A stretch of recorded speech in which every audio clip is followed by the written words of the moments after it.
What is going on, my friends? Lauren Sisler here with AL.com, hanging out with my buddy Mike the Real McCoy. You know, he does some training over there at Maximum Performance in Bessemer. So when he ain't training, well, he's talking football. Let's go. We're heading into week 2 of the season, and we're going to Texas. And you know what? The theme of this week works good for our Cattlemen's Association because they are our sponsor. And, you know, you got beef? Well, beef, it's what's for dinner. So we're excited to head down to Texas to see how this thing plays out for the Alabama Crimson Tide. We're going to break this thing down in week 2 of Head to Head. Oh, let's go now.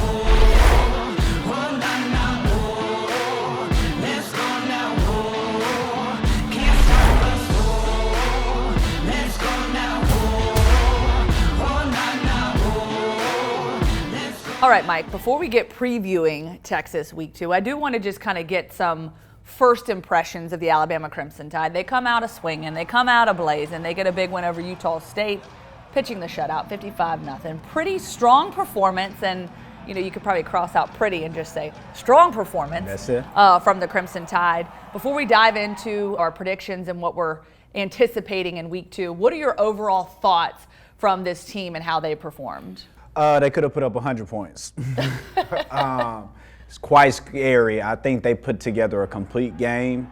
I thought it was a flawless game, and I'm probably giving them too much credit, but he picked up where he left off from last year. You know, one of the biggest things I felt from this Alabama football team that, you know, I noticed from the offensive side of the football, a balanced attack. And I think that's something that, you know, they kind of go into with the game plan, needing to have that balanced attack. Of course, you've got a veteran quarterback in Bryce Young. He can manage the offense. But, hey, the boy, he hit the ground running. Literally hit the ground running. So that was impressive from him, just to see him to be able to, you know, pick up several yards on his feet as well. 5 attempts, 100 rushing yards and a score, in addition to his 195 yards through the air. So with that being said, I think the balanced attack on offense will certainly play well for them. So I think that's going to be a big key for this Texas team against Alabama, is to be able to stop the run. They were able to hold Louisiana Monroe 10 points, 259 yards on offense total, just 92 yards rushing. Just your overall thoughts on Alabama's run game and what you saw from them in week 1, and kind of how they can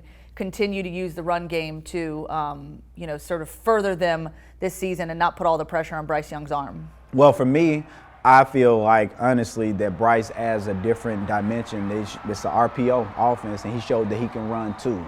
I think that right there will keep the linebackers at bay. I think you have to account for him. On top of, you see what he's doing with his arms, and you saw the flashes from Gibbs this past week too. I would like to see a lot more. I would like to see that offensive line blocking down the field, finishing the blocks. I need some pancakes, guys. I don't need 1 or 2. I'm a big guy. You see me, I need carbs, so I need you to get those pancakes up across the board. So to answer your question, I think that Bryce just adds a different dimension to the game, showing you that, hey man, I'm elusive as well. The last thing I'll key in on Texas's defense that I think could certainly give Alabama fits, Overshown. DeMarvion Overshown. Yes. He is the heart and soul of that Texas defense. And so I think he's someone that they're obviously going to have to contend with, give him some different looks and see if they can get past him. But again, you know, one man, he ain't going to get it all done. And I think this is a much improved Texas team. You think? I was there last year when they got upset by Kansas. Who? Kansas. Oh, okay. With that, you know, obviously the expectations for Sarkisian to go into Texas and do big things, I think had some people concerned, some people worried, but I think he's got some pieces in place. Perhaps my biggest concern, though, with Texas is their freshman quarterback. Quinn Ewers showed some flashes. Okay. He looked good in week 1, but they also went up against Louisiana Monroe. He didn't look good in the first quarter, but as he got going into that game, he started to look a little better. It's kind of like my bowling game. I usually look really bad out of the gates, and then I start to get a little better, Feel for the game. I get a feel for the game. But the expectations are going to be so high for this kid, and I think Alabama's defense is going to get to him pretty early. Without question. You think Saban's not scheming? Where there's blood, you will see that defense. I mean, when you have a guy like Will Anderson, it's kind of hard to get past Will Anderson. That's it. You sort of have him dialed up.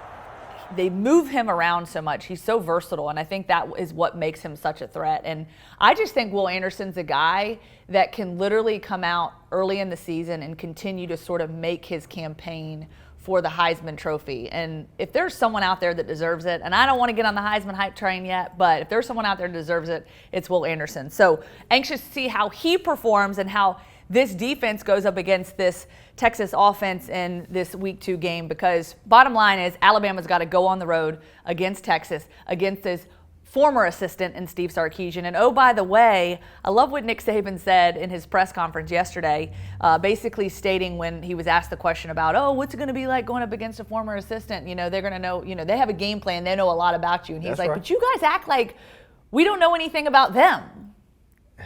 Well, one thing I can say about Coach Saban is he's a student of the game, literally. I mean, you find nobody, he's this old, still dialed in the way he's dialed in.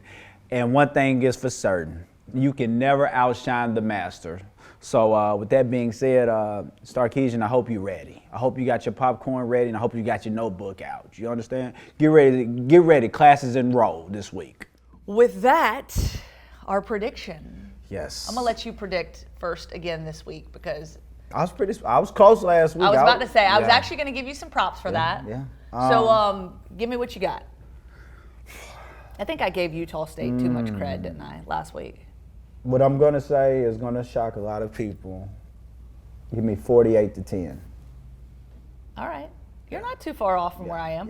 Yeah. I will say I got Alabama 45, Texas 21. Ooh, deep. That's still curving? Come on now. Come on now. Look, I think that Texas stays in it the first half. I think their fans keep them in it. And who doesn't love Bevo, the big Longhorn? Me. Beef is Me. what's for dinner. Me. Throw them hooks down.